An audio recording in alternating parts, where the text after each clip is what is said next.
এই অভিষেক শর্মা আমাকে ভারতের দুজন লিজেন্ডের কথা মনে করিয়ে দেয়। এক হচ্ছে বীরেন্দ্র সেহবাগ, যে কিনা পতাকা মাথায় বেঁধে ব্যাটিংয়ে নামতেন এবং ধুম তাড়াকা ব্যাটিং করতেন।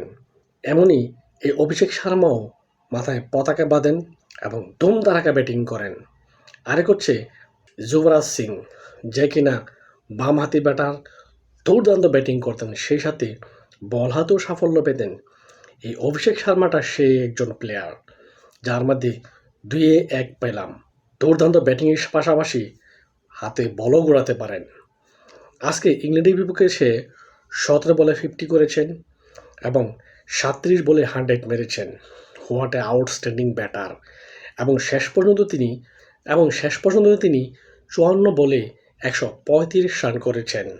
13টি ছক্কা মেরেছেন তার এই ইনিংসে এবং সেই সাথে 250 স্ট্রাইক রেট ছিল তার এই ব্যাটিংয়ে। What a outstanding player! ভারতীয় উদীয়মান স্টার, সুপারস্টার যাকে বলে। এই ভারত একের পর এক হীরা পাচ্ছে, হীরা। এগুলোকে হীরা বলা হয়।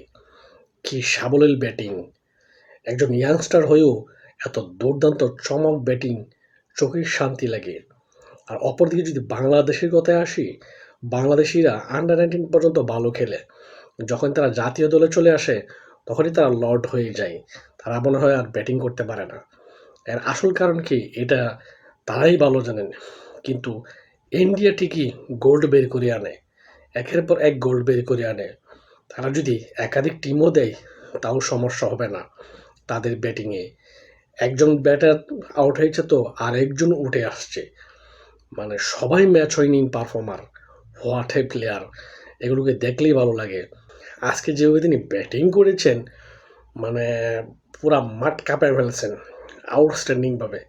এদিকে দুপ দাপ 6-4 6-4 6-4 4-6 বৃষ্টি নামিয়ে ফেলেছেন মাঠের মধ্যে ভারতীয় ব্যাটাররা এবং এই সিরিজটি তারা 4-1 জিতে নেয় দুর্দান্তভাবে।